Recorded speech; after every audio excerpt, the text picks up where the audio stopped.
Sveiki, visi gimę po Skorpiono ženklu. Pažiūrėkime periodą nuo balandžio 29 iki gegužės 5 dienos, kas jūsų laukia. Savaitės perspektyvos, ko vengti ir patarimas jums. Šią savaitę panašu, kad Skorpionams teks labai gana stipriai pakovoti už save, už savo idėjas, įrodinėti savo tiesas, atstovėti savo reikalus ir taip vaizdžiai tariant, niekam neleisti užlipti jiems ant galvos. Ko vengti?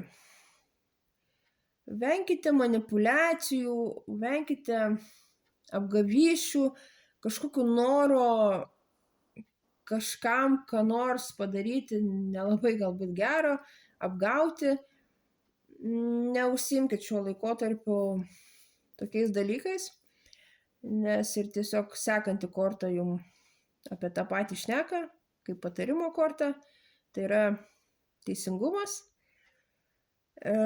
kad už kiekvieną savo veiksmą jūs turėsite atsakyti ir nesvarbu, kuriuo kampu pasižiūrėsi, ar sakykime, to mūsų materialaus pasaulio teisiškai turėsit atsakyti už savo veiksmus, ar tiesiog jūs pasivys karminis įstatymas ir gausit tai, ko nusipelnot.